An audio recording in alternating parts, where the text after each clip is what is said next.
Salam sejahtera Malaysia. Okey, tuan-tuan dan puan-puan yang dihormati sekalian. Adakah nasib Zahid Hamidi akan mendung, berhujan, panas terik dan tidak dapat diselamatkan lagi? Nasib Zahid akan diketahui hari ini, tuan-tuan dan puan-puan, apabila dia akan mendapat jawapan daripada mahkamah pada hari ini.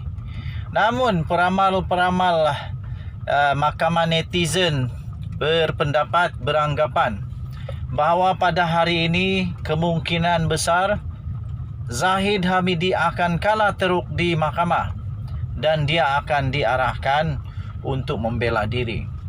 Dia ada banyak pilihan selepas dia membela diri, sama ada dia akan mengaku bersalah, mendiamkan diri, dia boleh juga membuat sumpah ataupun pengakuan bersumpah, dan kalau dia memilih itu, dia terpaksa pula menjadi masuk di dalam kandang saksi lah. Okey. So, apa pendapat kamu? Adakah Zahid akan tewas kalah memalukan pada hari ini? Ingat tuan-tuan dan puan-puan, Zahid Hamidi berdepan lebih 40 pertuduhan pecah amanah jenayah, salah guna kuasa dan salah guna kuasa adakah? Pengubahan wang haram. Okey, so mahkamah netizen berkata tidak mungkin Zahid Hamidi, tidak mungkin Zahid Hamidi boleh diselamatkan hari ini. Tapi kita tengoklah. Saya sentiasa berada di belakang badan kehakiman, di belakang mahkamah Malaysia yang arif lagi bijaksana, hakim-hakim.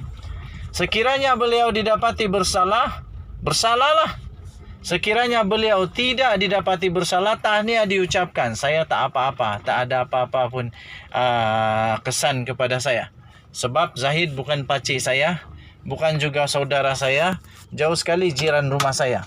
Okey, jadi satu saja harapan daripada netizen, kita berharap buka sikit. Ada sunroof. Kita berharap pada hari ini Zahid Hamidi akan mendapat keadilan yang sebenar-benarnya. Kalau dia salah-salahlah, jangan kasih lama.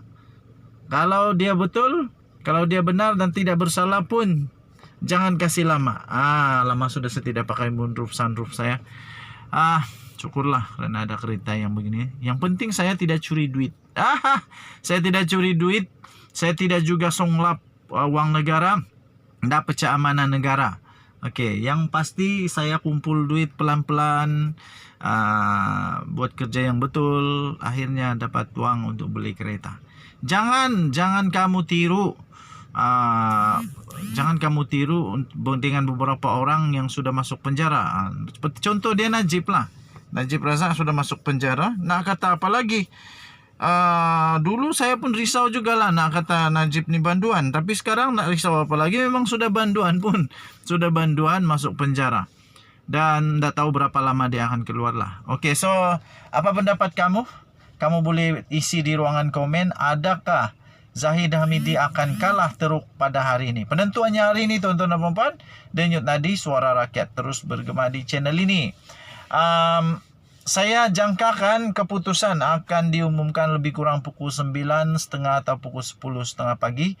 So, kamu yang memang suka dengan channel ini, teruskan bersama. Saya akan bawakan secara langsung di channel saya. Kita jumpa lagi. Bye-bye. Salam sejahtera Malaysia. Bubar. Wacya! Kita mestilah gembira. Supaya tak stres.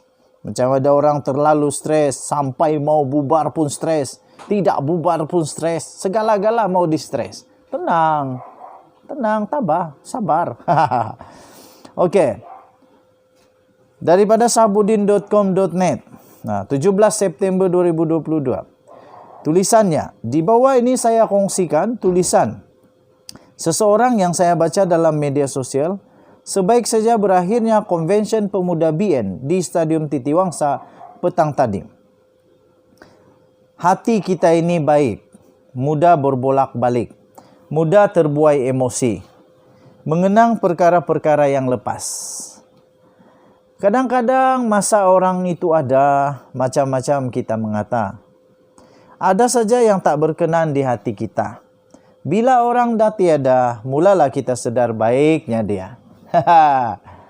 Hari ini sedap je mulut kita kata PM tak pandai mengurus ekonomi, indeks bursa paling teruk, ekonomi jatuh merudum, inflasi makin meningkat, ringgit makin tak bernilai, dan macam-macam lagi yang tak elok tentang PM kita. Mulalah kita bermain emosi. Yang Datuk Seri DSN tu siapa? Datuk Seri Najib kot. Yang Datuk Seri Najib akan mula melambung betapa hebatnya Malaysia masa Datuk Seri Najib menjadi PM. Yang sayang Tun M pula akan mula bercerita betapa Tun M lah yang menjadikan Malaysia membangun dengan begitu dahsyat sekali pada hari ini. Yang mengagungkan Tan Sri Muhyiddin Yassin pula pasti ada juga skrip sampah untuk ditulis agar Tan Sri Muhyiddin Yassin boleh kembali menjadi Perdana Menteri. Tak cukup dengan itu, pakar-pakar ekonomi lepasan universiti, emosi ini akan membandingkan pula Malaysia hari ini dengan Indonesia, Vietnam atau Kemboja yang pesat meningkat sedang kita makin ke belakang. Makin ke belakang pada kiraan unjuran formula Papandam ini. Itulah warga Malaysia. Ayo semua, kita perlu berubah. Jangan mudah dibeli emosi masa. Kita perlu kekuatan, kesepaduan dan kestabilan yang jitu sesama rakyat. Barulah kita boleh membangun kembali harimau Asia. Ini bukan kerja PM seorang. Ini peranan kita semua. Ia perlu bermula dengan kita pakai reset, pakat-pakat reset pemikiran ke arah atmosfera yang lebih realistik. Dalam tempoh yang singkat ini, banyak juga perkara-perkara yang baik PM lakukan. Rakyat agak selesa.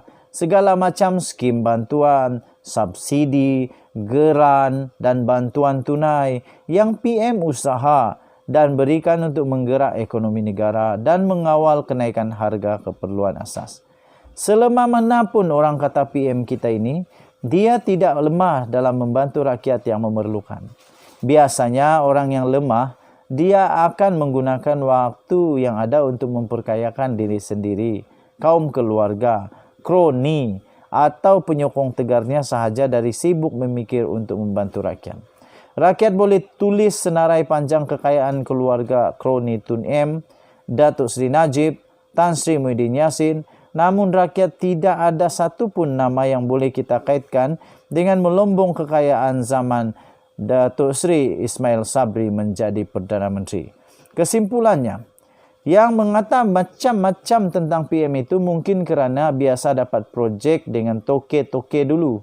Bila PM tak layan, tiada istilah kronisme dalam pemberian projek, maka dendangan PM gagal mereka mula mainkan.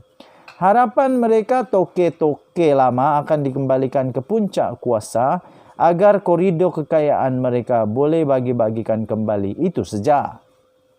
Cukuplah.